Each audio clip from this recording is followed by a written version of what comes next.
I smile, a reflex born from decades of mothering. I expect maybe a photo of her wedding dress or a sweet note about the menu tasting. The venue in Napa was already booked. The florist paid for. I'd spent 30 grand to help her build her perfect day. That's what mums do, right? But when I click the email open, the smile fades. Fast. Mum, that's how it starts. No, dear Mum. No warmth, no softness, just a label. She might as well have written Margaret, for all the closeness it carried. She explains clinically that she and Andrew, her fiancé, and his family have finalised the guest list. It's small, intimate. Napa Valley, after all, has its limits. And Andrew's mother wants things to feel curated, exclusive. So, after much consideration, they've decided it's best if I watch the wedding via live stream. Should be just like being there. LOL. Lol. I reread that line 3 times. The screen doesn't blur. I don't drop the mug. My hands don't even tremble. Instead, something deeper, quieter splits open inside me. Not a crack, you see. More like a shift in the earth beneath your feet. The kind that swallows silence whole. I respond with 4 words. Sure, enjoy your big day. I don't explain. I don't plead. I don't ask why. I just shut the laptop, finish my now cold coffee, and get ready for work like it's any other Tuesday. But it's not. That's the morning I stop pretending that sacrifice earns you a seat at the table. You know, when you get older, and by that I mean, when you've watched a house become quiet too many times, you start collecting invisible lessons. Here's one. The more you give without boundaries, the more people forget you have any. I think of all the weekends I gave up to work extra hours at Caldwell Walker Law. Not glamorous, but steady. Stability is a currency people rarely notice until it's gone. When my husband died, suddenly, aneurysm just dropped. Emily was 15. Luke was barely 13. I didn't have the luxury of falling apart. I remember standing in front of the washing machine, juggling a stack of bills like a bad magician, wondering whether I could make Emily's college deposit and still afford groceries. That day, I skipped lunch to pay the electric bill, and then I did it again the next day, and the next. When Emily switched majors twice, I paid for the extra credits. When she moved across the country for a job that lasted 4 months, I covered her deposit and plane ticket. When she cried after her second breakup at 27, I flew out, made her tea, and held her like she was still 5. Luke got the same. He and his fiancée wanted a house. I co-signed, wrote a $10,000 check like it was Monopoly money. I never kept score. That's what mothers are taught, isn't it? Love is selfless. Love is endless. Love means you keep showing up even when you're not invited inside. But now I feel like a used-up battery, useful once, and now quietly discarded. At the office, everything looks the same. My desk, the sound of printers humming, the click of heels down the hallway.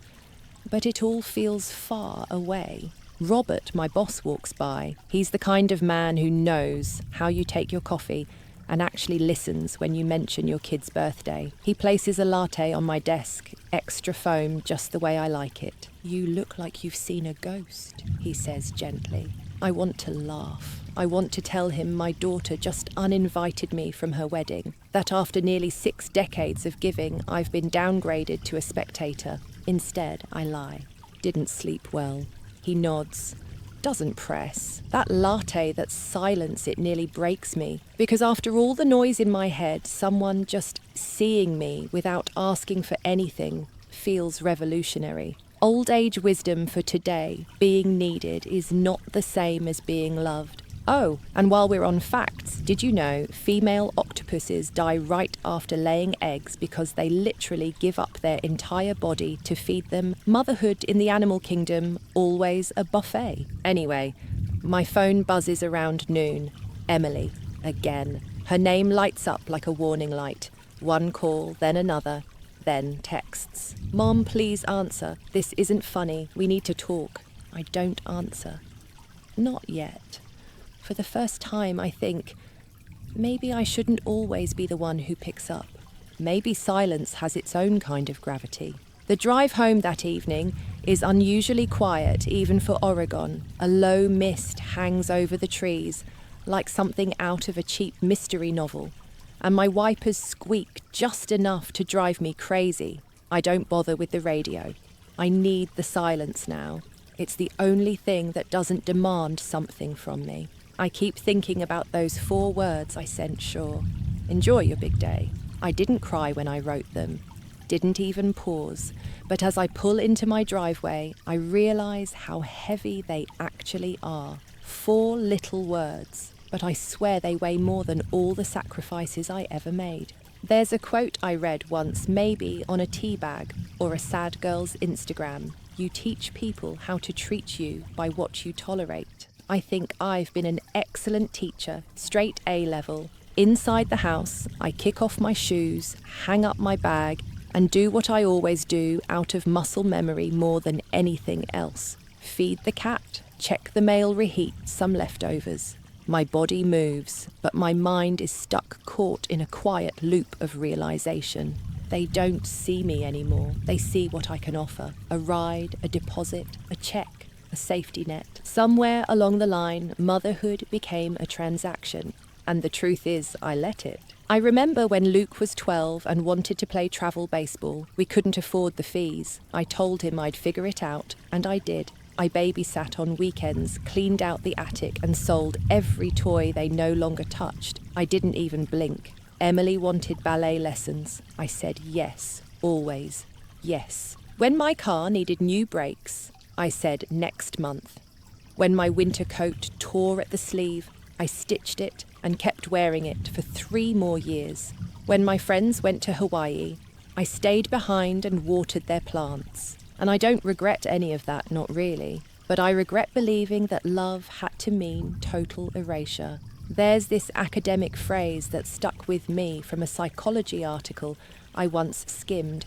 During a long wait at the DMV, emotional labour often goes unnoticed until its absence becomes an inconvenience. It's true. The invisible threads that keep families running are never seen until someone stops holding them. Now that I've put mine down, suddenly everyone's tripping. The doorbell rings. It's late. Not the kind of late that screams emergency, but late enough to make me hesitate. I glance at the clock, 8:47 p.m.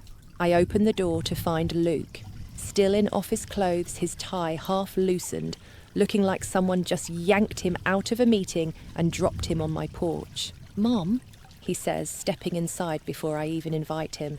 I raise an eyebrow. "Nice to see you too." He ignores the jab.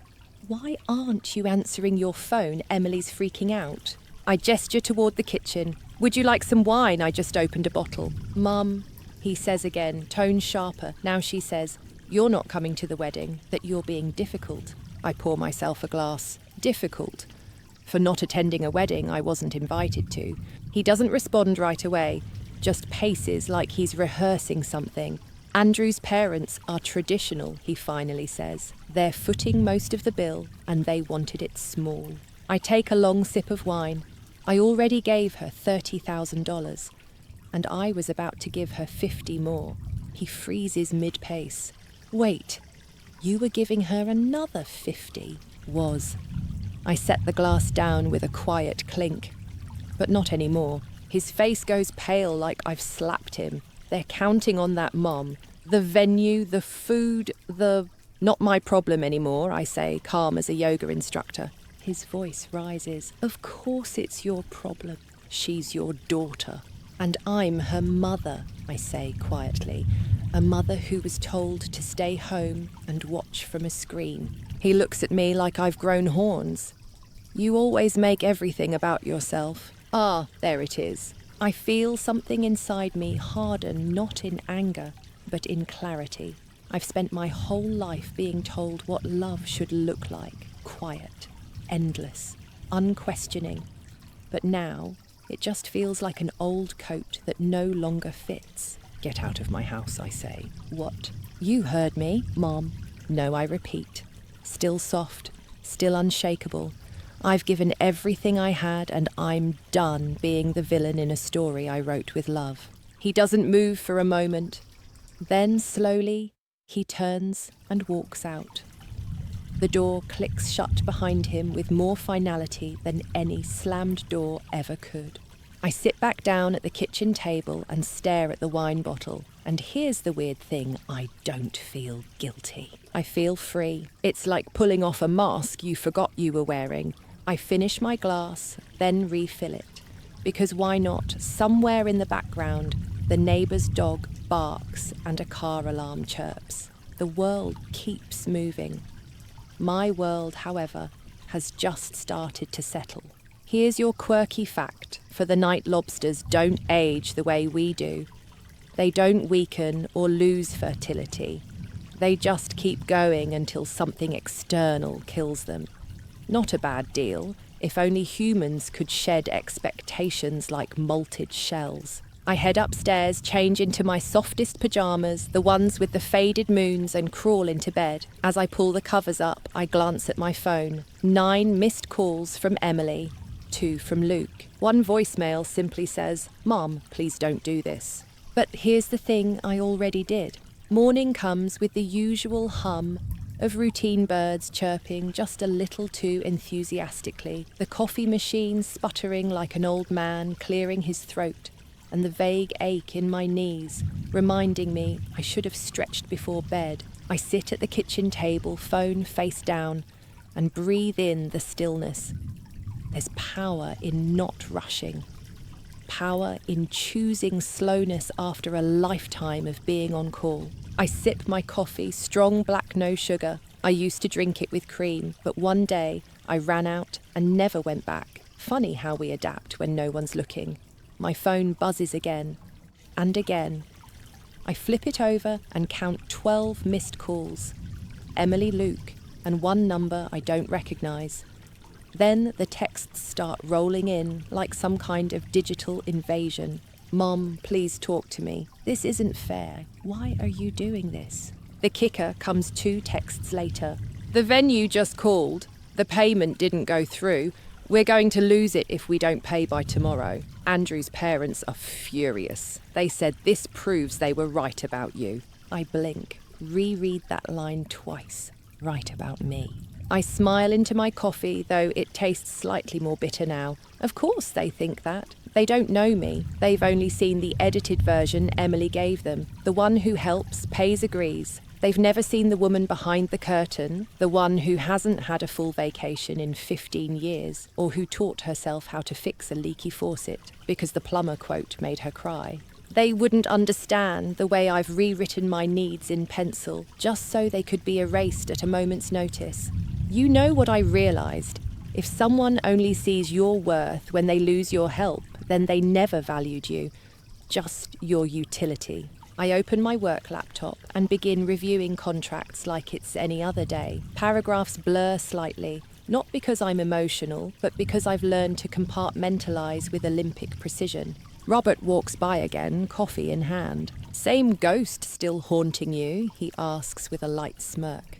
Ghost is trying to call me 14 times before breakfast. He raises an eyebrow. Exorcism might be cheaper. I laugh a real one. The kind that surprises me because it doesn't feel like a mask. "You offering?" He shrugs. "Only if it includes Italian food. There's a new place down the street. I've passed it a dozen times but never stepped in. Too busy, too tired, too much. But today, I say yes. Lunch." He grins like I just gave him a gift. 12 sharp, my treat. Back at my desk, I catch a glimpse of myself in the dark screen of my phone. There's a softness in my eyes I haven't seen in years. Less tension in the jaw. Maybe even a little spark. And here's an old age fact for you, apparently. After 50, your brain starts pruning connections it doesn't need. It's like digital decluttering, but for emotions. You literally become more selective about what matters.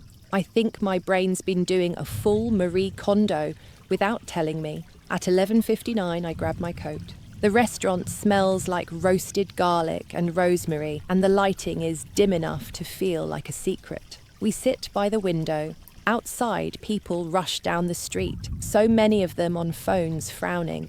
I wonder how many of them are holding on to relationships that hollow them out. Robert tells me about his grandkids. There are 6 of them, and his wife has their names embroidered into a blanket she keeps on the couch. I try to picture Emily doing that someday. I can't. Margaret, he says, lowering his voice, I know we don't talk much beyond work, but you seem lighter today. Did something shift? I surprise myself. I tell him everything. Not the dramatized version, not the sugar-coated summary, just the plain truth. About the email, the disinvite, the money, the silence. I even tell him about the wine. He listens. No advice. No you shoulds. Just listening. When I finish, he doesn't flinch. Sometimes he says the hardest part of love is learning where it ends. I nod slowly, letting the words settle like dust. She doesn't even realise what she's asking. She wants my money, my blessing, my forgiveness, but not my presence. People who never had to fight for safety don't always know what it costs. That line hits like a soft hammer. He's right. Emily grew up in the world I built for her, the one where dinner was always on the table and tuition was always magically covered. She doesn't know how many times I cried in parking lots or skipped meals to make it work. And maybe that's the point. Maybe I gave her such a safe life, she never had to see the woman behind the curtain pulling the levers. You ever hear the theory that kindness, when unreciprocated, breeds quiet resentment? I believe it now. Not because I hate her, I don't, but because I finally see what I've allowed. Lunch ends with a check I don't let him pay and a kind squeeze of the hand as we part ways. Back at the office, the phone calls start again. Now it's FaceTime. Now it's voicemail. Now it's a cousin I haven't heard from in years texting. Hey, heard about the wedding stuff. Emily's really upset. Maybe give her a call. I don't. Not because I'm trying to punish her, but because for the first time, I understand something fundamental. You can love someone with your whole heart and still walk away when loving them costs you your entire self. That afternoon, I clear my calendar. Not for a crisis, not for someone else's emergency. I book a hair appointment, just a trim. And while I wait for my name to be called, I scroll through my photos. There's one of Emily at age 4, covered in glitter and glue, smiling up at me like I hung the stars. I miss that little girl, but I don't miss who I've become trying to keep her happy. I don't check my phone that evening. I leave it in the kitchen, face down on a dish towel like a misbehaving child on timeout. No buzzing, no blinking screen, just stillness. Dinner is leftover soup and half a baguette. Not glamorous, but warm, comforting. I take it out to the porch. The sun's low, smearing gold across the tops of the trees like butter on toast. Somewhere a wind chime tinkles lazily, like it too is tired of the noise. It's strange how quickly peace becomes addictive. I pour a glass of that red wine I'd been saving for Thanksgiving. The bottle's dusty, like it gave up waiting. I was saving it for when Emily visited, but she cancelled. Work, she said. That was 3 holidays ago. The first sip is bold, rich, a little smug if wine could be smug. I sit with the quiet and let the memories start circling soft and sharp all at once. There was the time Emily came home crying because a friend didn't invite her to a birthday party. She was 7. She asked, why would someone not want me there? I held her for hours, whispering all the ways she was wanted, was loved. I wish I could hold that little girl now. I wish she could hold me. It's funny how quickly the script flips. The very people you'd give your last breath for are the ones who hand you a link and tell you to watch from home. Lol. That part still burns. I take another sip and think about all the little moments, the quiet sacrifices no one ever clapped for. The car I drove for 14 years long, after it stopped being cute and well into the phase of please don't stall at red lights. The coat I repaired 3 winters in a row. The vacations I postponed because the kids might need something. The way I made myself small so they could dream big.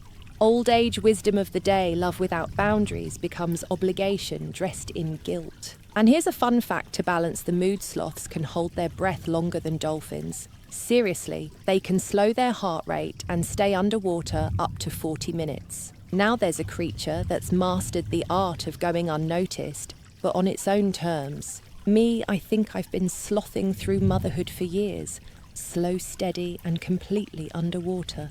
The porch creaks as I shift glass in hand, watching the neighbour's dog chase nothing in particular. It makes me smile. Sometimes joy really is that simple running just because you can. And then the thought hits me, I'm not sad. I'm tired, yes. Disappointed, sure. But I'm not broken. Not devastated. There's something oddly liberating about being uninvited. It gives you permission to reevaluate your RSVP to everything else in life. I used to fear being left out. Now I fear giving away parts of myself to people who treat my presence like an optional upgrade. The doorbell rings at 9:04 p.m. I should ignore it. The wine says ignore it. But curiosity, that old rebel, gets the better of me. I open the door and find Luke again. Same office clothes, tie even looser. Sleeves pushed up like he's been pacing his thoughts into knots. He doesn't wait this time. Just walks right in, phone in hand, still buzzing. Emily's losing it, he says. She says, you're not even responding to her messages anymore. That's correct, I say, heading back to the porch. Would you like a glass of wine this time, or just judgment? He sighs, following me out. Mum, she's under a lot of pressure. I take a sip. Yes, so much pressure she couldn't spare a seat for her own mother. He doesn't sit, just leans against the railing like it might hold him up. Andrew's parents are pissed. They're saying you're trying to sabotage the wedding. Of course they are, I reply. They don't know me. To them, I'm just the woman who didn't send the money. You were going to send it, though. Yep, 50,000, on top of the 30 I already gave. He rubs his face. They're saying you pulled the plug to make a point. I shrug. Maybe I did, or maybe I realised I was funding an event I wasn't invited to. That's not how she meant it. Luke, I cut him off gently. Stop. He goes quiet. The wind rustles the trees. I can smell someone's fireplace 3 houses down. It smells like cedar and distance. I've spent years, decades giving, I say. Not just money, time, energy, myself. And I did it without expecting anything in return. But being excluded from the wedding, that wasn't just a decision. It was a message. He doesn't argue, just stands there looking at the glass in my hand like it's about to explain everything. I'm not mad, I add. I'm just awake. He exhales slowly. So what happens now? I don't know, I admit. But for once, I'm not the one scrambling to fix it. He nods, almost imperceptibly. Then, surprisingly, he says, okay, we don't hug, we don't cry.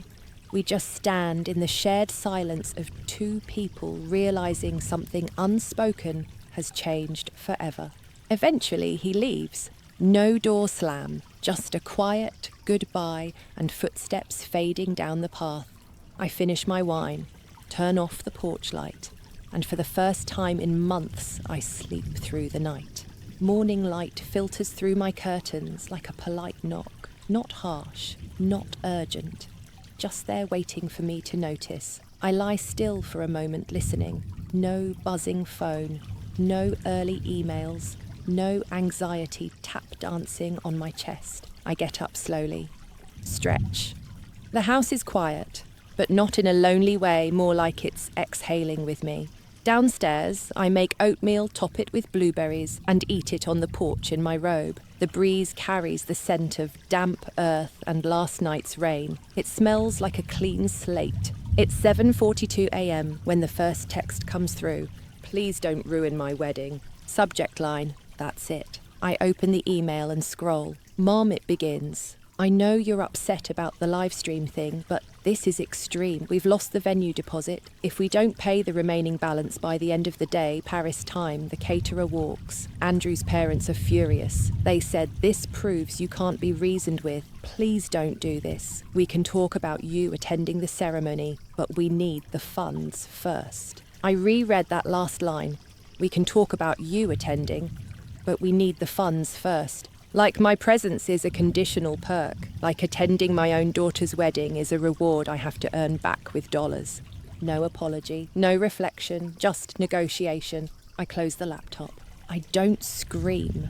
I don't throw anything. I don't even roll my eyes. I just sip my coffee and marvel at how little it surprises me anymore. There's a moment, if you've ever been betrayed or deeply disappointed, you'll know it when you stop expecting decency and start watching behaviour like a detective at a crime scene. No emotion, just observation. This is that moment. And here's something else I've learned, courtesy of one particularly dull seminar at work in negotiation theory. When one party has already conceded everything, the other party has no incentive to change. That's what I've done for years, concede. Time, money, emotion. And now they think they can barter with my dignity. By 10:30 a.m, I'm at the office clicking through spreadsheets. Numbers feel safe today, predictable, not like people. Robert pops his head in, still in the mood for garlic and pasta. I shake my head. Not today. He studies me for a second. You okay? Yes, I say and mean it. I think I finally am. At noon, I grab a sandwich from the deli downstairs and eat it alone at the park bench by the courthouse. Pigeons circle. A toddler drops her juice box and starts wailing like the world ended. Her dad tries to console her with a graham cracker. She throws it at his shin. Honestly relatable. Back at my desk, I ignore another call from Emily. Then one from her future mother-in-law who has never called me before and certainly doesn't need to start now. I don't even listen to the voicemail. There's something profoundly satisfying about not answering. Not out of spite, but out of clarity. It's around 4:15 when Carlos from the bank calls. Just a courtesy follow-up, he says. Wanted to confirm the wire cancellation went through clean. Funds are fully back in your account. Thanks, Carlos, I say, meaning it more than he probably knows. You sure you don't want me to re-initiate it? The window's still open till end of day. No, I reply, I'm sure. He hesitates. Not my business, Mrs. Collins, but good for you. Boundaries are underrated. Old age wisdom for the day. The people who respect your boundaries never need to be reminded of them. And here's something you probably didn't need to know, but now you do, honey, never spoils. Archaeologists found 3,000-year-old jars in Egyptian tombs that were still perfectly edible. It just sits there unbothered, unmoved by time or chaos. I aspire to that level of peace. The ride home is quieter than usual, maybe because I'm not playing any music. Or maybe because for once my inner monologue isn't a battleground. When I pull into my driveway, the porch light clicks on, automatically casting a soft glow over the steps. And then I see her, a figure sitting there, waiting. It's not Emily. It's Sophia. My mind flashes back to giggles under blankets, cookie crumbs in my carpet sleepovers, and glitter glue, and the way she used to call me Mama C. I haven't seen her in years. She stands when I approach, brushing invisible lint from her coat. Hi, Mrs. Collins. Hi, sweetheart.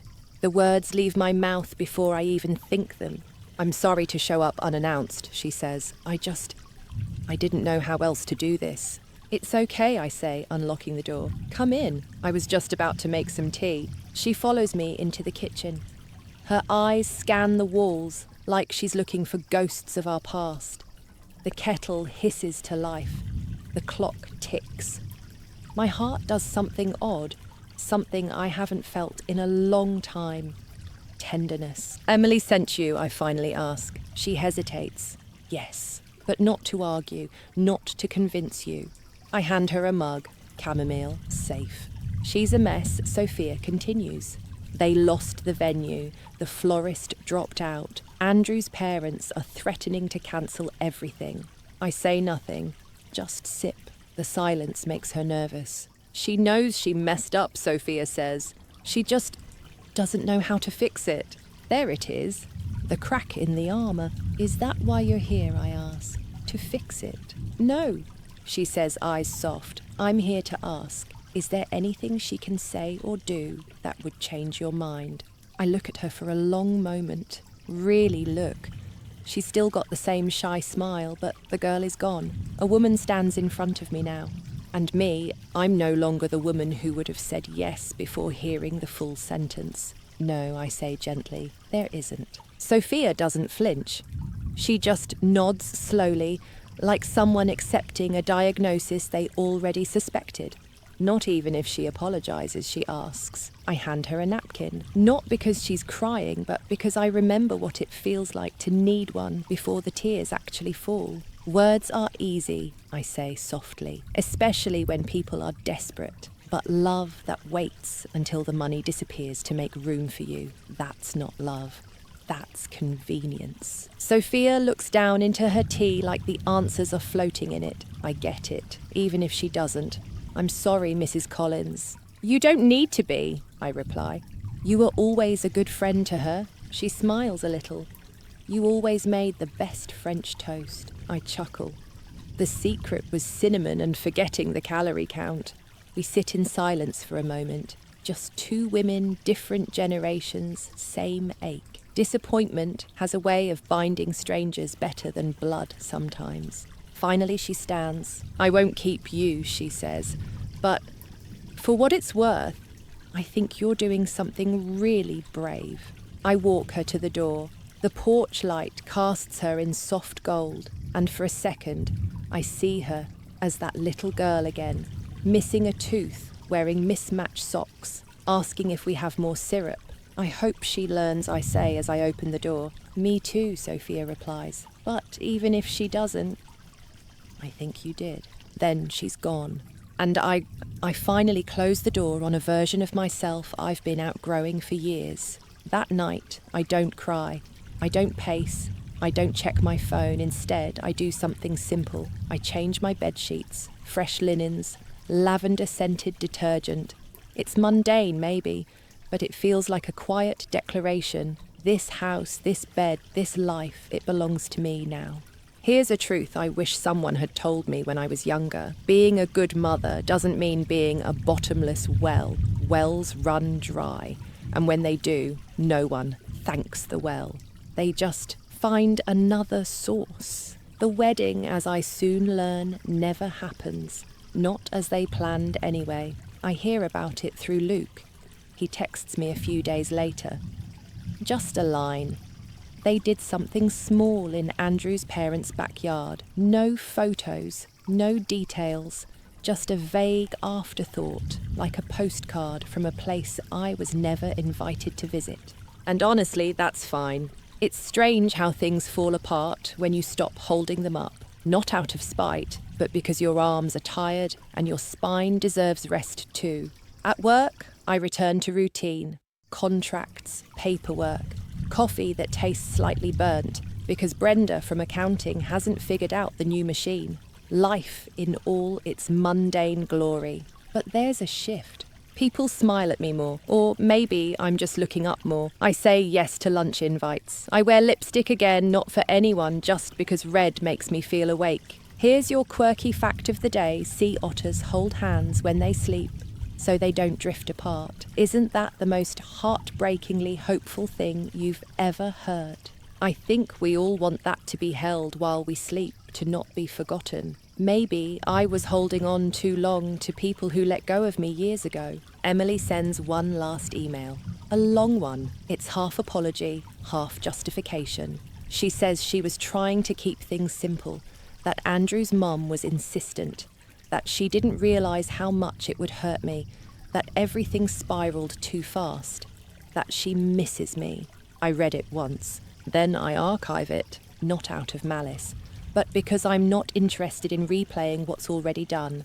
Some songs don't deserve to be on repeat. And here's a little academic tidbit, something I once read in a dusty book on interpersonal boundaries. Reconciliation without reflection is merely delay. If she ever truly reflects, maybe one day we can rebuild something, but right now I'm building without her.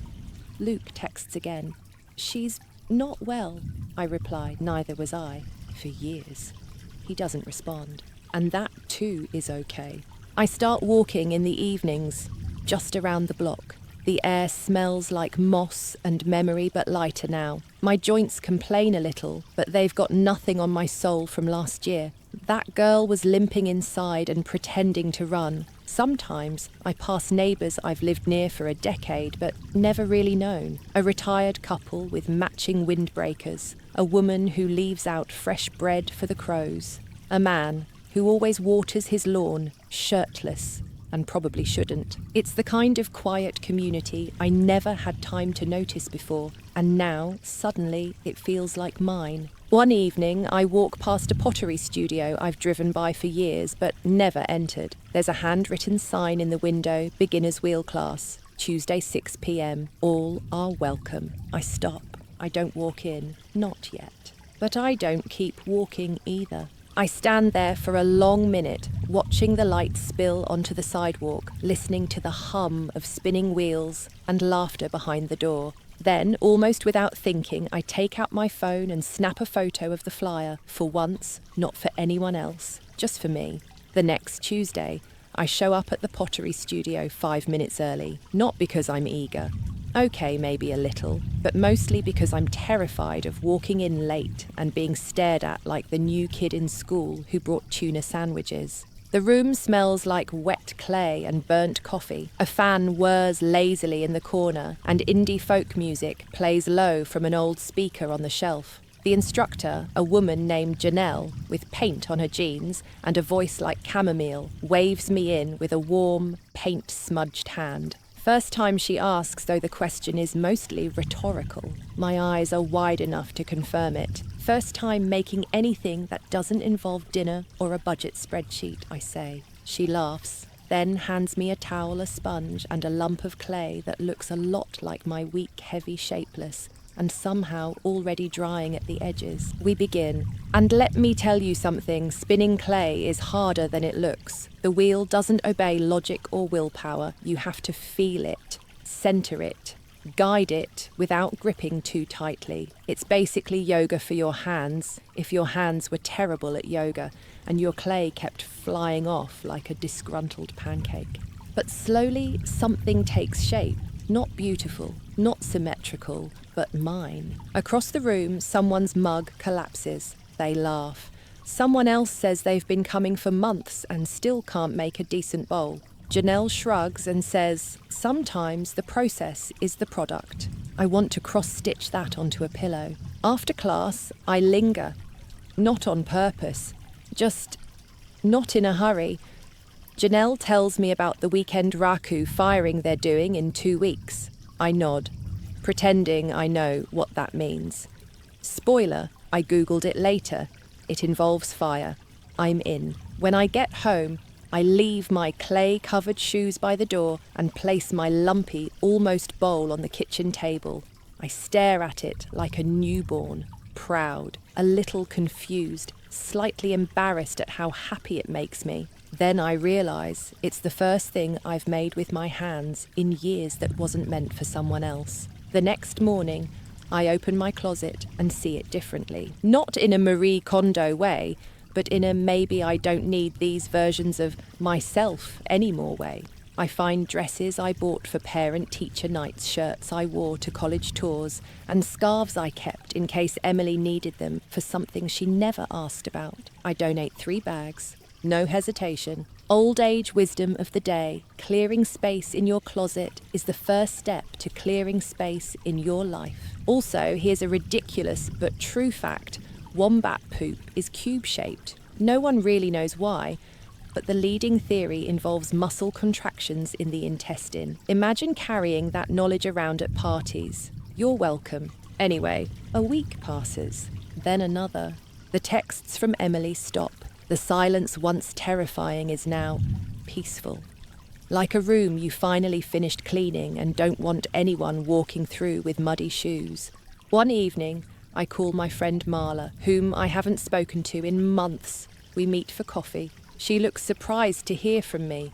I tell her about the wedding, the cancelled wire, the clay. She laughs until she tears up. Then she touches my hand and says, "You look lighter." I hear that word again. Lighter. It keeps following me around like a puppy that's finally been let off the leash. That weekend, I bake. Not because someone needs dessert, or it's Luke's birthday, or Emily's feeling sad. I bake because I saw a lemon tart recipe online and thought, I'd like to try that. It tastes mediocre. The crust is too hard, the filling's too sweet. But I eat 2 slices and dance in the kitchen barefoot, while Frank Sinatra croons something about the moon. And for a moment, I feel like a woman who's just begun again. My neighbour Carol stops by to return my garden shears. She's in her 70s and wears purple Crocs with zero shame. We end up sitting on my porch, drinking iced tea and talking about old sitcoms. She tells me that after her husband died, she spent 3 years rearranging furniture because it was the only thing she could control. I tell her about the wedding. The unwedding, really. She nods slowly. Sometimes it's not the betrayal that breaks you. It's the slow realization that they never saw you standing there to begin with. We sit in silence for a bit. Then she adds, "But don't forget, you see you now." And that lands hard. The next day, I find an old notebook I used to carry around when the kids were small. I flip through grocery lists reminders to pay the electric bill and notes like, "Don't forget Luke's cleats" and Emily's field trip money. Tucked in the back is a single line I must have scribbled during a late night. Maybe one day I'll write again, just for me. So I do. That night, I sit at my desk and begin writing everything down, not for anyone else, not to post or publish or prove a point, just to get the weight out of my bones and onto paper. I start with one sentence. My daughter chose her mother-in-law over me, so I chose myself. And just like that, the story begins. Writing becomes a ritual. I don't plan it. It's not a resolution or some neatly folded goal. It just happens. Most nights after dinner, I light a candle, pour a small glass of red and sit down with that old notebook. The one with the torn corner and faded ink smudges from grocery store receipts long thrown out. The words don't pour exactly, they trickle, but they're honest, clean, not scrubbed down for politeness or prettied up for someone else's comfort. They sound like me. I write about the day Emily was born, how she wailed so fiercely the nurses joked she came into the world offended. I write about the nights after her father died, when I lay on the laundry room floor just to feel the cool tile under my back and stop the panic from swallowing me. I write about Luke's obsession with flashlights, his insistence that monsters couldn't hide if you pointed the beam just right. And I write about myself, not the roles I've played, but the woman underneath all of them. The Margaret who still exists after the dishes are done and the lights are out. One night, I write I thought I was giving everything, but I never realised I was slowly giving myself away. Old age wisdom of the evening reflection isn't about reliving the past, it's about realising what you don't want to repeat. Also slightly unrelated, but fun goats when stressed can faint. Their legs just lock up and down they go. It's called myotonia congenita. I read that and thought, same. Anyway, 3 weeks after that last email from Emily, I get a letter. Yes, a real one. Paper, envelope, stamp, my name written in handwriting I'd recognise even from a satellite. I hesitate. My fingers linger on the seal like opening it might unearth something heavy again, but I open it anyway. It's 6 pages long. She apologises. Sort of. Not in the way I need, but in the way she knows how. She says she was trying to keep peace, that Andrew's mother had strong opinions, that she didn't realise until the venue cancelled how much she depended on me, not just for money, but for making everything feel okay. She says, She didn't know how to balance being a daughter and becoming a wife. She says she misses me. There's a paragraph about childhood, how she always remembered our movie nights the way I made spaghetti into smiley faces, and how even in college she felt safe calling me at 2 a.m. because she knew I'd answer, always. The final line reads, "If you're not ready to forgive me, I understand, but I hope you still know how much I love you." I read it once, then I fold it and place it back in the envelope. I don't cry, I don't rage, I don't even smile. What I feel is harder to name. Not resentment, not relief. Release, maybe. I place the envelope in a drawer, not the trash, not the fireplace, just away for now. It's around that time I decide to make a new rule for myself, a quiet one. No posters, no social media declarations. Just this. If my presence is negotiable, then so is my effort. And here's the thing, no one claps when you choose yourself. There's no standing ovation, no parade. Just this quiet moment when you realise the world didn't fall apart without your constant scaffolding. In fact, you might start to notice it's easier to breathe. The next pottery class, I try something new, a vase. It wobbles, it leans, it looks like it survived an earthquake. But when I glaze it in soft blue and fire it, it comes out. Beautiful in a way I can't explain.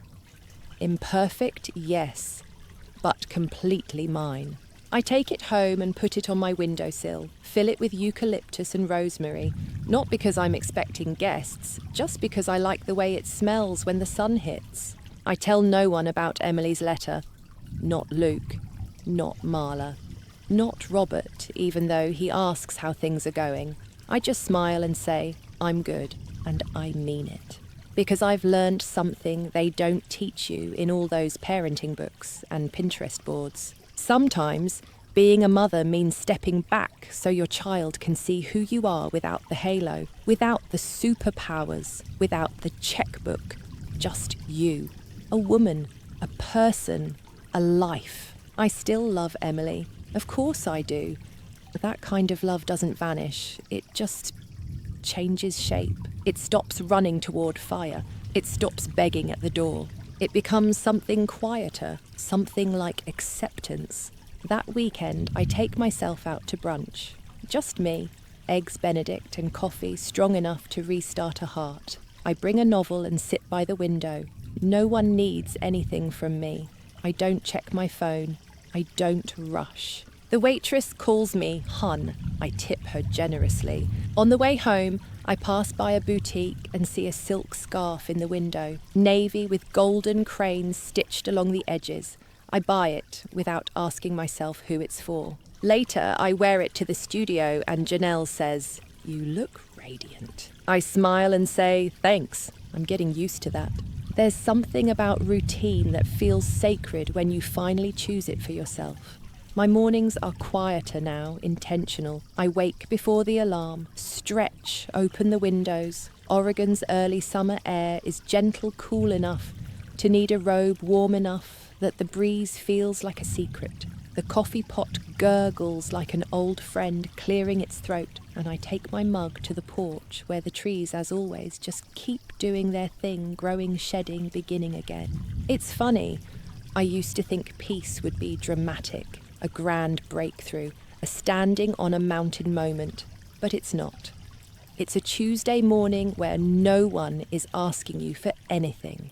At work, Robert catches me humming. He leans against my doorway and raises an eyebrow. Is that Sinatra? Might be, I say. Might also be me reclaiming my sanity. He grins. I like it. You've got a glow about you. Must be the clay dust and lemon tart leftovers. He doesn't ask about Emily anymore, and I'm grateful. Not because I can't talk about her, but because I don't need to. Sometimes kindness is knowing when not to ask. Old age wisdom of the day. Some stories don't need retelling, they need retiring. Also totally unrelated. Bananas are technically berries, but strawberries aren't. Nature is just out here gaslighting us. Anyway, I get a call that afternoon, unknown number. I let it go to voicemail, then another. This one from Luke. I answer this time mostly because I miss the sound of someone calling just to say hi, even if that's probably not what this is. "Hey," he says. There's a pause. "How are you?" "I'm good, Luke, really." "I believe you," he says. "You sound different." "Maybe I am." He hesitates. "Emily's been quiet." "Same," I say. "She's thinking about writing you again. Wants to come up with Andrew. In person." I pause, letting the silence stretch long enough that he might think the line dropped. "I'm not ready," I say. Luke doesn't argue, doesn't pressure. He just says, "Okay, when or if you are, I'll let her know." And that if means the world. It tells me he's starting to see me not just as a mother, but as a person with boundaries. That evening, I return to the studio. There's something almost meditative about the process now. The cold clay, the rhythmic spin of the wheel, the gentle pressure of my fingers shaping something that wasn't there before. Tonight I make a bowl. It's smoother than the first one, less wobbly, still imperfect, but more confident in its imperfection. Janelle passes by, peeks over my shoulder and says, "Look at you, letting go of symmetry. Turns out symmetry is overrated," I reply. "You know what's funny?" she says, wiping her hands on her apron. "Most students come in trying to make perfect pieces. Then they realise the real art's in the flaws." I nod. "Life's kind of like that," I add. And it is. For so long, I wanted to be the perfect mother. Supportive, but not overbearing. Present, but not controlling. Generous, but not enabling. I twisted myself into 1,000 shapes to keep everyone happy, and the one person I never asked about was me. Now, finally, I'm starting to check in with her. At home, I line my new pieces along the windowsill. It's like a little army of soft, lopsided soldiers, each one reminding me of something I unlearned. The bowl is the hardest to let go of. Not because it's good, but because I didn't make it for anyone. The weekend rolls in slow. Oregon sunshine through filtered clouds. I spend Saturday at the farmer's market with Marla. We buy strawberries that stain our fingers, and she picks out soap that smells like rain and eucalyptus. At one point, she nudges me and says, "You seem happy." "I think I am," I say. And not the kind of happy that's loud or performative, not the party balloon kind, more like warm bread, soft, satisfying, enough. That night, I get out the letter again. Emily's. I don't open it, just hold it for a moment, feel the weight of the paper, the sincerity maybe pressed into the ink. I place it back in the drawer, still not ready, and that's okay. Here's the thing they don't tell you about healing. It's not a staircase, it's a spiral. You come back to the same point over and over, but each time you're standing on slightly higher ground. I no longer want her to hurt. I'm not angry anymore, but I also don't feel like rushing back into a version of love that erases me. That's not progress, that's relapse. And here's your random fact. For the night octopuses have 3 hearts. 2 pump blood to the gills, and 1 to the rest of the body. But when they swim, that 3rd heart actually stops. It's why they prefer crawling. Swimming for them is stressful. Even nature knows when to slow down. And me, I'm learning to crawl again too, not as weakness, but as choice. The next day, I add 1 more item to the vase by the window, a single marigold. Bright, stubborn, known for growing in the roughest soil, just like me. The marigold wilts a little by Wednesday, but I keep it in the vase anyway. There's something poetic about letting things fade naturally, no forced replacements, no pretending, just letting life do what it does, bloom, bend, bow. That morning, I wake up without the weight of dread. No anxious checking of emails. No tight knot in my chest about what might be waiting for me on my phone. I don't even open it until after breakfast. And when I do, there are no new messages from Emily. And still I feel fine. That's the unexpected part about letting go. It doesn't come with fireworks. There's no final boss to defeat. One day, you just wake up and realise the part of you that used to ache doesn't anymore. I water my houseplants. There's one in particular, a jade plant I got after my husband passed. I've nearly killed it 3 times over the years. Forgot to water it. Left it near a heater. Overwatered it. But somehow it keeps surviving, growing in crooked, beautiful directions. I look at it and say, you and me both, huh? Here's your odd fact. For the day, the average cloud weighs over 1 million pounds, floating up there like it's nothing. I think about that sometimes, how much weight we carry invisibly, how much we pretend is light just because we've gotten used to holding it. At work, the pace is slow. Summer always quiets the office. People go on vacation or pretend to. Robert drops by with 2 iced coffees. Mine has oat milk because he remembers things like that. You going to that pottery thing this weekend? He asks. I nod. Yeah. Raku firing, supposed to involve fire and unpredictability, which apparently I now enjoy. He smiles. I like this version of you. I smile back. Me too. At lunch, I sit outside. No phone, just me, a sandwich, and the sound of traffic that's far enough away to feel like background music. I people watch. A mum with twin toddlers who are negotiating their snack options like tiny CEOs. A teenager in a hoodie even though it's 82 degrees. An old man who tips his hat to every passerby like he's in a different century. These are the kinds of things I used to miss. I was always rushing, always worrying about someone, always calculating the next need before it could be spoken. Now I get to just notice. It's like my world got wider the minute I stopped trying to squeeze into everyone else's. Back home, I open a new notebook. The old one is nearly full. I name this one at the top of the first page, volume 2, after the fire. I write for an hour. Not a story, not a letter. Just thoughts, observations, questions I'm not in a hurry to answer. One of them is, if Emily truly sees me again one day, will I still want to be seen? And I don't know. But here's what I do know, visibility without value is just exposure. And I've spent too many years overexposed and undervalued. That night, I cooked dinner just for me. A real one. Not soup from a box or toast with questionable cheese.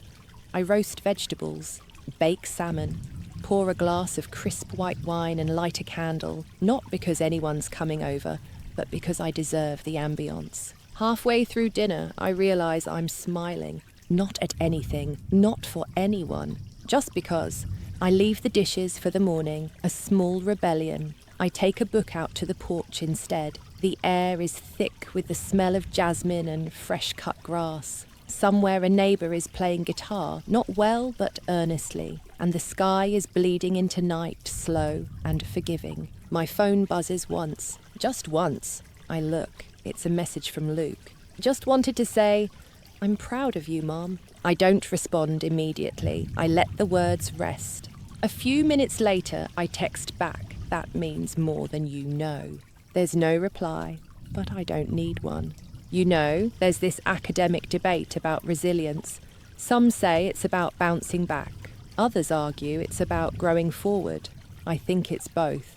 But I lean toward the second, because I'm not who I was before all this, and I wouldn't want to be. There's a kind of freedom that only comes after the breaking. A clarity you can't buy, beg for, or be gifted. It comes when you've stood at the edge of what you thought was love and realised that the only one you ever needed to save was yourself. That evening, I placed the marigold in the compost. It served its time.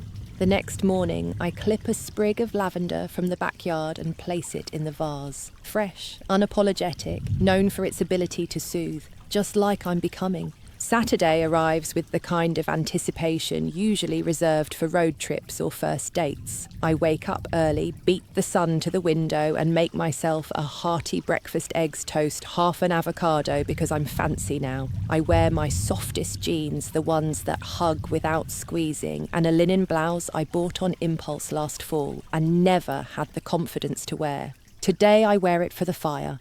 The pottery studio is buzzing. People haul trays of glazed pieces to the backyard where the raku kilns are already heating.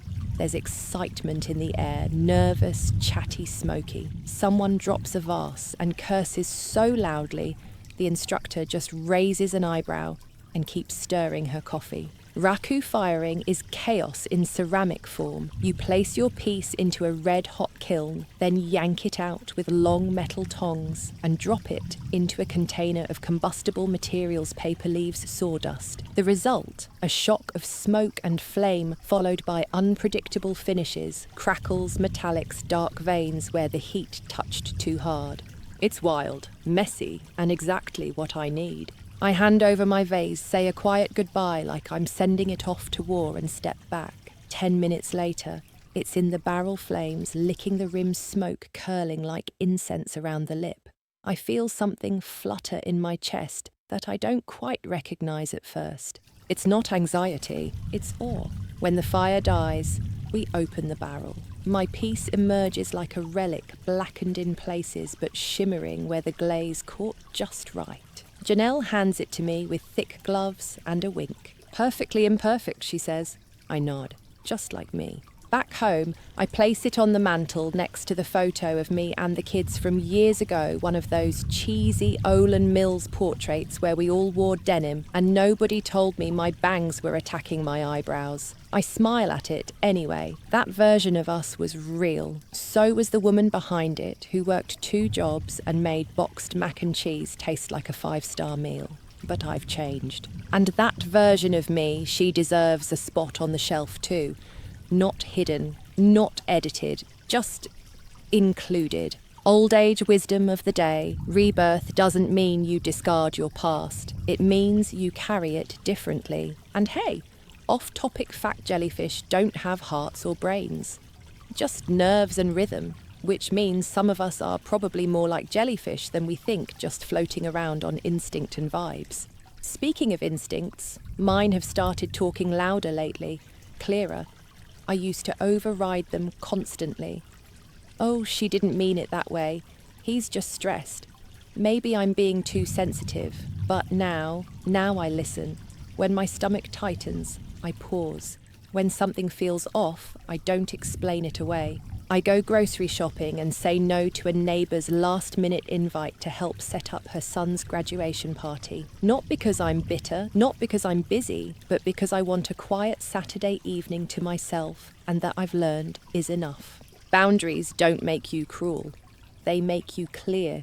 Sunday is for reading. I sit in my favourite chair, the one with the worn armrest where the cat used to sleep, and I devour a novel that has nothing to do with self-help, trauma recovery, or parenting strategies. Just fiction, mystery, a woman solving crimes and making lasagna in between. Halfway through the book, I laugh out loud, scare myself a little with the sound of it. I didn't know I could still do that laugh alone and mean it. Later that night, Luke calls again. We talk for a few minutes.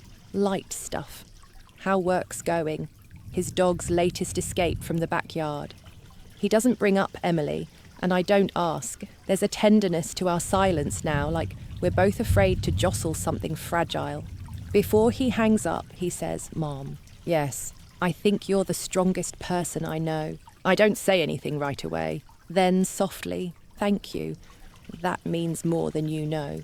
Afterward, I sit in the dark with just the mantel lamp on. The vase glows faintly in the low light, its surface mottled with silvers and sooty cracks. Beautiful because of the burn, just like me. I pour myself a glass of tea and go back to my journal, not to write about Emily, not even about Luke, just to write what it feels like to be alone and okay with it. I write peace doesn't always arrive with applause. Sometimes it sneaks in on a Tuesday morning and sits quietly beside you until you notice it's been there all along. Then I write nothing else, because that feels like enough. That night, I fall asleep to the sound of wind in the trees, my windows cracked open and my heart a little cracked, still healing, beating steady and whole. It's mid-July when the package arrives. No return address, but I know the handwriting. I'd recognise it anywhere, the slightly crooked lowercase ease the loop in the Y that always leaned left like it was tired from trying too hard. It's a box, small, light, taped carefully like it holds something delicate or sacred or both. I stare at it on the kitchen counter for a full hour. Not out of fear, just consideration. Because opening something, even a box, means you have to decide what you're willing to carry after.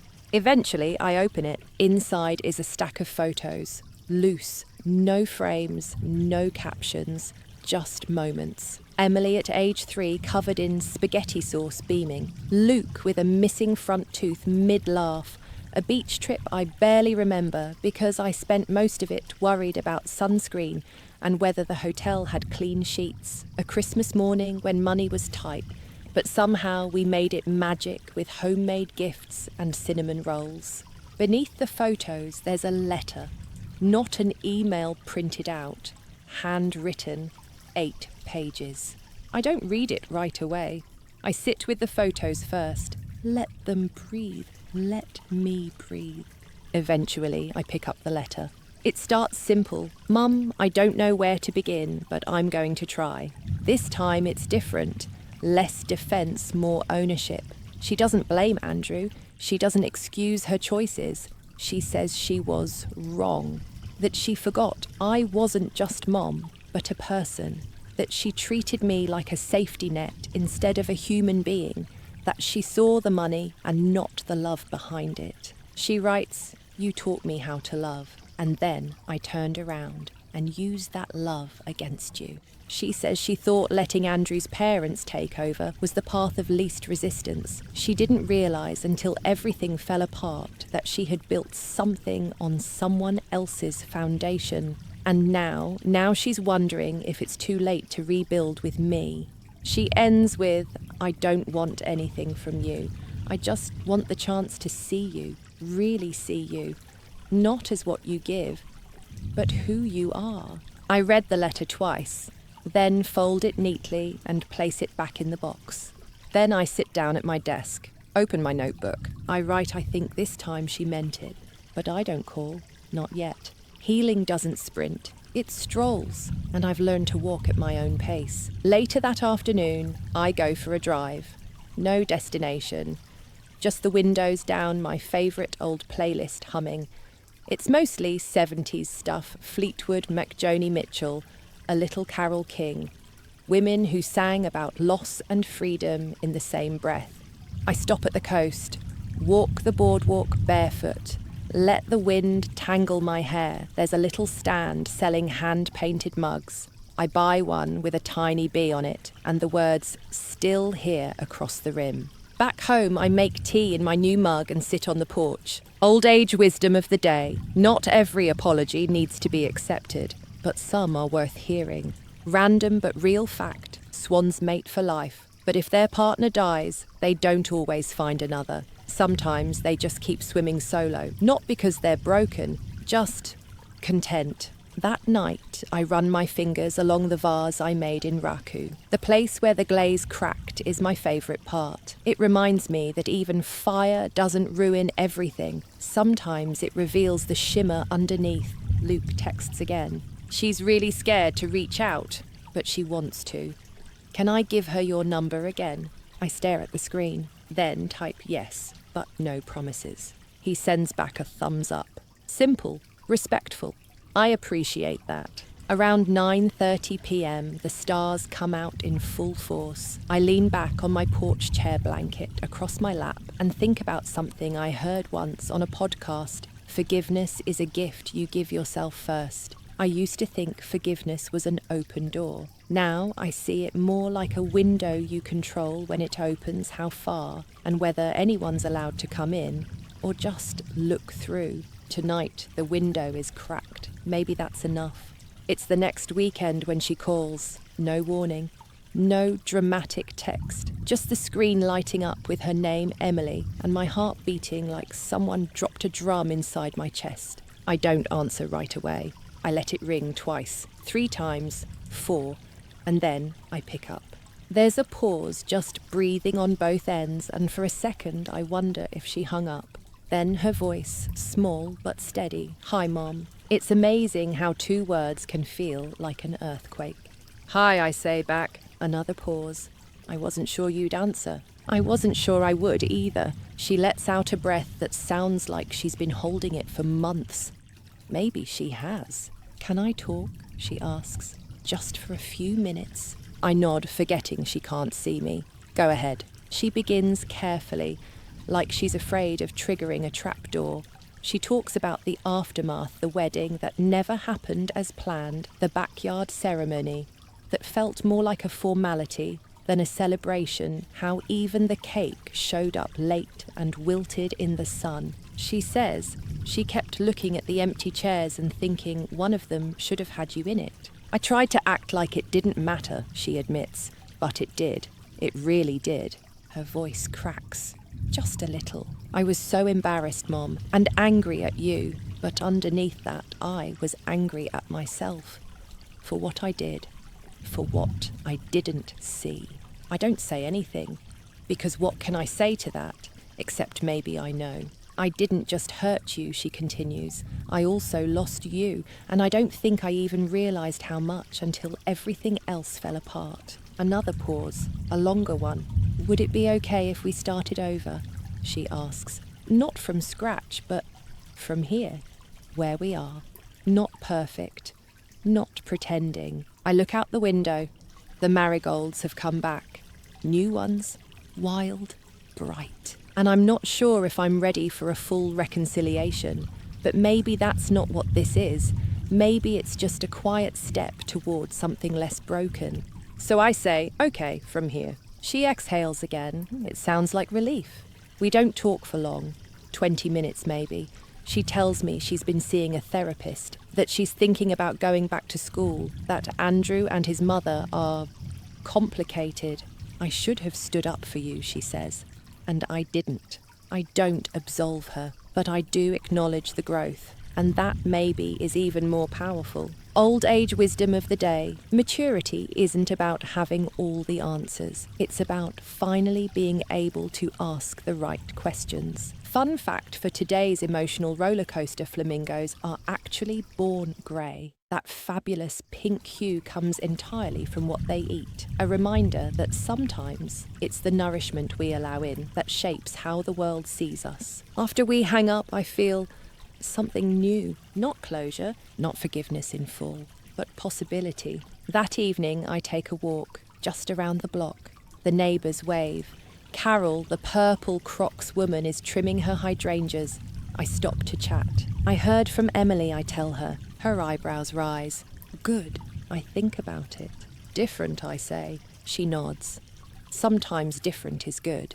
Later, back home, I pull the letter out again, her handwritten one. I unfold it, reread the parts that stung and the parts that softened. Then I take it upstairs and place it inside a photo album, the one with the denim family portrait on the cover. I slide it into the sleeve next to a snapshot of her first ballet recital. Her arms were crooked and her tutu was too big, but she was grinning like the stage was hers alone. And for the first time, I think maybe we're both ready to try again. But on new terms, not as mother and daughter locked in a pattern of sacrifice and silent expectations, just as two women trying to understand each other in a new light. And that feels like the most honest beginning we've ever had. Summer slips into its softer, phase-cooler evenings, golden hours that linger a little longer. Cicadas humming like background music you didn't know you missed. Emily calls once a week now. Never for long, never dramatic, just enough to let something fragile and new start breathing between us. She tells me about her therapy sessions, about how she's learning to unlearn things, patterns she picked up without realizing words she never questioned, silences she misread. I listen. I don't offer advice. I don't rescue. I let her sit in her own work the same way I sat in mine. And that, I've come to believe, is the best thing we can do for people we love, give them the dignity of their own becoming. One Tuesday, she says I found the photo of us from that trip to Crater Lake. I was 10, I think. We were wearing those matching windbreakers. I laugh. The neon ones. I looked like a traffic cone. You looked happy, she says, quieter now. I don't reply. But I remember. That trip cost me more than I could afford. I maxed out a credit card to make it happen. We stayed at a run-down cabin, packed PB&J sandwiches every day, and I didn't sleep the whole weekend worried about bills. But in the photos, we're smiling like everything was perfect. And maybe in its own messy way it was. Old age wisdom of the day, love when done well, is rarely convenient. Also slightly whimsical nature, fact male seahorses carry the babies. Nature occasionally reminds us that roles can be reversed, reimagined, rewritten. That feels hopeful. Emily asks if she can visit. Not with Andrew, just her. She says she'd like to come alone, to see me. Maybe walk the old neighbourhood. Maybe bake cookies like we used to. I don't expect anything, she adds quickly. I just want to spend time. I tell her I'll think about it, because now even love requires consent. That weekend, I finish another bowl in pottery class. This one has curves like hips, a soft dip at the rim. Janelle calls it generous. I decide to keep it on the kitchen table and use it for fresh fruit. Just a little visual reminder that I can hold beautiful things without breaking. I find myself doing small personal things again. I go to the movies alone. I order the big popcorn and take up the entire armrest. I laugh at previews. I stay through the credits. I finally finish the novel I started weeks ago. The one with the woman detective who drinks too much coffee and solves murders with sarcastic one-liners. I love her. I decide I want to be her when I grow up, and I write. Not just in my journal, but in essays, stories. I start posting anonymously on a forum for women in midlife, sharing parts of my story, reading theirs. We're all different, but our wounds rhyme. Sometimes I wonder if Emily reads them. I hope she does.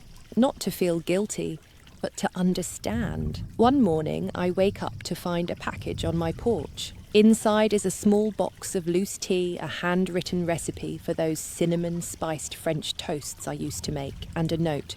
Thought you might want this back in your life. I smile. I don't cry. I brew the tea. I keep the note. I text her 2 words. Thank you. Later that week, I finally respond to an invitation from Marla to join her book club. They meet twice a month and apparently argue politely about plot twists and character development over wine and almond cake. I didn't think you'd actually say yes, she laughs when I show up with my copy of the book and a bottle of cheap Merlot. Well, I say you're very persuasive, and almond cake was involved. We sit in her living room, 5 women, all of us wearing readers, and pretending we didn't need them 10 years ago. The conversation drifts from the book to life, to husbands, to health, to the outrageous price of good moisturiser. I feel for the first time in a while like part of something that doesn't depend on what I give, just that I show up. That's enough now. And speaking of showing up, I start saying yes more, not to everything, not out of guilt, but to things that stir something in me. I say yes to a weekend hike with Carol, to a painting class at the community centre, to watching the sunrise from my porch, even if it means setting an alarm on a Saturday. Because peace is a habit too, and I'm finally building it. Emily and I still tread gently, but we're moving. The water is warming. I don't know what the future looks like, but I know it includes more choice, more honesty, less sacrifice, masked as love. And that's a future I can welcome. It's early August when Emily comes to visit. She texts the morning of leaving now, ETA 2:45. No pressure, just grateful.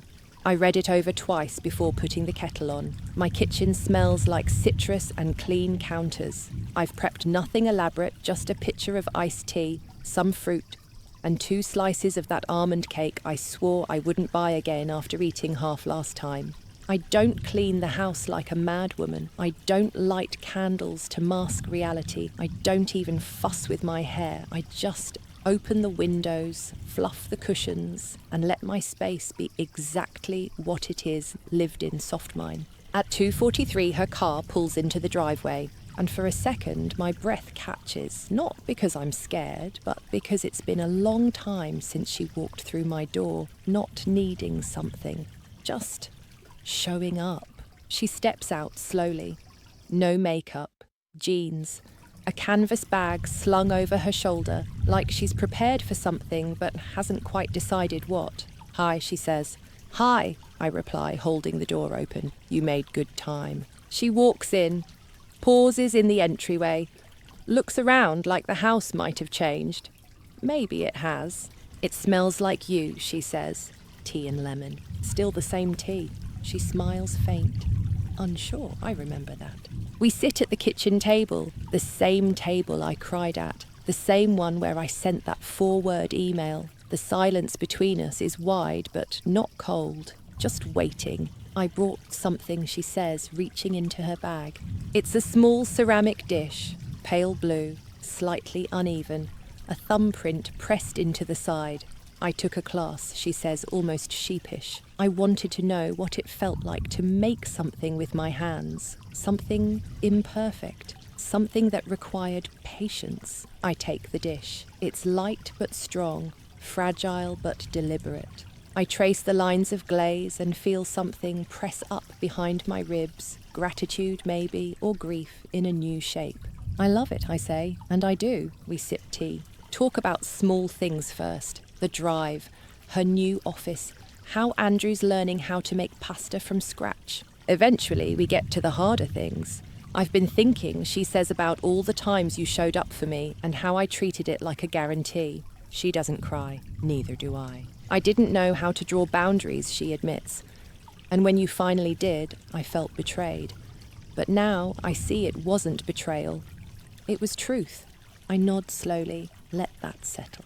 She continues, "I didn't understand what it cost you. I didn't ask. And that was the real loss, not the wedding, not the drama me not seeing you."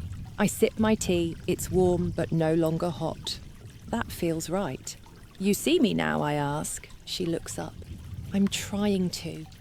I want to. Not just as a mum, as a person." And there it is. The shift. No fanfare, no grand apology speech, just honesty laid flat like an offering and acceptance rising to meet it. Old age wisdom of the day, some relationships don't need to be rebuilt, just gently rearranged, so they fit who we've become. We spend the afternoon walking around the neighbourhood. She points out the old swing set at the park. I tell her how Carol's dog keeps chasing squirrels it will never catch. We laugh. We remember, not all of it is easy. Some silences linger a beat too long, but they don't feel dangerous anymore. Just human. At one point, she says, "I think I assumed motherhood made you invincible." I smile. Nope, just stubborn.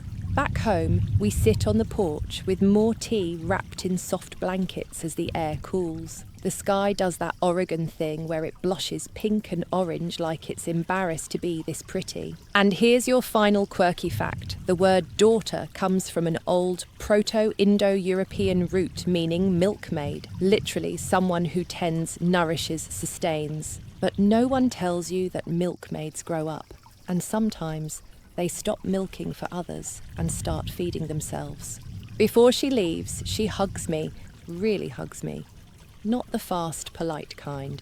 The kind that says, "I see you. I feel you. I want to try again." And I hug her back, not as the mother she expected, but the woman I've become. When the car pulls away, I don't go inside right away. I stay on the porch, breathe in the fading light. Think about everything that's happened, everything that didn't, and everything that might. I don't know what the future holds, but I know who I am now. Not just mom, not just widow, not just the woman behind the camera or the checkbook. Me, Margaret Collins, still here, still becoming, still choosing myself,